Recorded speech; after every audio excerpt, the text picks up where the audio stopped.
ज्ञानाञ्जनशलाकया चक्षुरुन्मिलितं येन तस्मै श्रीगुरवे नमः।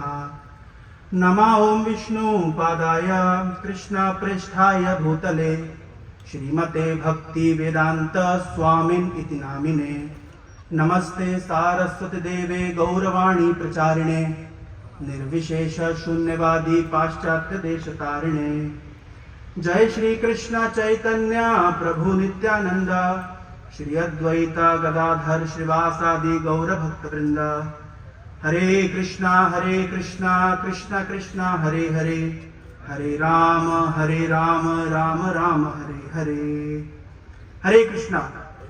मैं बहुत बहुत आभारी हूँ माननीय शिक्षा मंत्री जी श्री धर्मेंद्र प्रधान जी का कि जिन्होंने हमारे इतने शॉर्ट नोटिस पर हमारी रिक्वेस्ट को स्वीकार किया और यहाँ पे भूमि पूजन करने के लिए पधारे।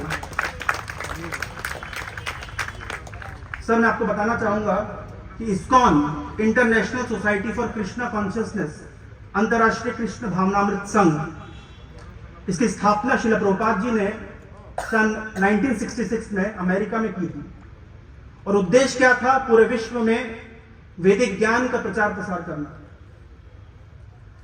और उन्हीं के पद चिन्हों का अनुसरण करते हुए आज हम इस कार्यक्रम को कर रहे हैं, जिसमें युवाओं के लिए एक बहुत ही सुंदर एकेडमी बनने वाली है।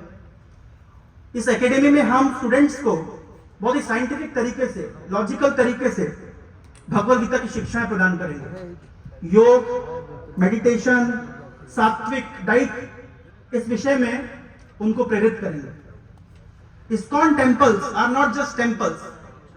हम समझते हैं ना, मंदिर मतलब घंटी बजाओ, नारियल फोड़ो। ISKCON temples means these are educational institutes. T stands for tranquility. व्यक्ति मन की शांति के कहा जाता है मंदिर में। ई stands for education. What kind of education? We are getting one kind of education in IIT, that is called material education, scientific education, technological education. But then there is another kind of education called spiritual education. उसके लिए व्यक्ति कहा जाता है, उसके लिए व्यक्ति ISKCON के केंद्र में आता है। T stands for tranquility, E stands for education, M stands for medication through the process of meditation. जब शरीर खराब होता है तो हम कहाँ जाते हैं? हम हॉस्पिटल जाते हैं। लेकिन मन खराब होता है तब कहां आना पड़ता है? जब एंजाइटी होती है, स्ट्रेस होता है, डिप्रेशन होता है, तब कहां आना पड़ता है? इस्कॉन के केंद्र में। तो एम स्टैंड्स फॉर मेडिकेशन। और मेडिकेशन कैसे? Through the process of mantra meditation. T for tranquillity, E for education, M for medication, then come P. P stands for purity. कैसे हम आंतरिक रूप से शुद्ध बने और बाह्य रूप से शुद्ध बने। जब कोई हमसे आगे निकल जाता है तो हमें ईर्ष्या होती है, घृणा होती है, हमें इनसिक्योरिटी होती है, हम डरते हैं अपने भविष्य को लेकर के। तो इस प्रकार की दुर्भावनाएं, दुर्वासनाएं हमारे हृदय में भरी हुई है। उसका प्यूरिफिकेशन कहां पे होगा? इस्कॉन के केंद्र में होगा। तो T stands for tranquillity, E stands for education, M stands for medication through the process of meditation, T stands for purity, L stands for love. ISKCON के केंद्र में हम सीखते हैं कि कैसे भगवान से प्रेम किया जाए और सभी भगवान की जो संतानें हैं उनसे कैसे प्रेम किया जाए।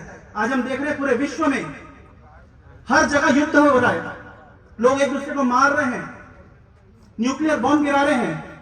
तो उस एनवायरनमेंट में इस्कॉन क्या करती है? प्रेम का संदेश देती है। L stands for love. और lastly E stands for engagement. जब हम किसी से प्रेम करते हैं उसके लिए हम कुछ करते हैं। तो हम बोलते हैं कि हम ईश्वर से प्रेम करते हैं, ईश्वर के लिए हम क्या करते हैं ये हम कहां सीखेंगे? इस्कॉन में सीखेंगे। तो ये भगवद गीता की शिक्षाओं को, मैं कौन हूं, भगवान कौन है, आत्मा क्या है, शरीर क्या है, कैसे एक आत्मा दूसरे शरीर में देहांतरण करती है, क्यों हम संघर्ष कर रहे हैं, क्यों संसार में दुख है, कुछ लोग गरीब हैं, कुछ लोग अमीर हैं, कुछ लोग बीमार हैं, कुछ लोग स्वस्थ हैं, विभिन्न प्रकार के लोग हैं, विभिन्न प्रकार की चेतनाएं। कुछ लोग इतना पढ़ाई लिखाई करने के बाद भी आत्महत्या कर लेते हैं। तो इन सब के प्रश्नों के उत्तर देने के लिए ये केंद्र बनाया जा रहा है। भक्ति Vedanta international academy for applied spiritual technology. आध्यात्मिक टेक्नोलॉजी को डे टू डे जीवन में कैसे अप्लाई किया जाए, ये शिक्षा देने के लिए इस केंद्र को हम निर्माण करने का प्रयास कर रहे हैं। और सबसे महत्वपूर्ण बात है, इस केंद्र में पूरे विश्व से युवा आएंगे और ये प्रशिक्षण प्राप्त करेंगे। और इस कार्यक्रम के लिए माननीय मंत्री जी, हमें आपके सहयोग की आवश्यकता है। हम बहुत समय से प्रयास कर रहे हैं इस प्रोजेक्ट को सफल बनाने का, लेकिन अभी तक हम सफल नहीं हो पाए। लेकिन अगर आपकी कृपा दृष्टि होगी तो कार्यक्रम में हम सफल हो पाएंगे, हम इसी की आशा करते हैं। बहुत बहुत धन्यवाद। हरे कृष्णा।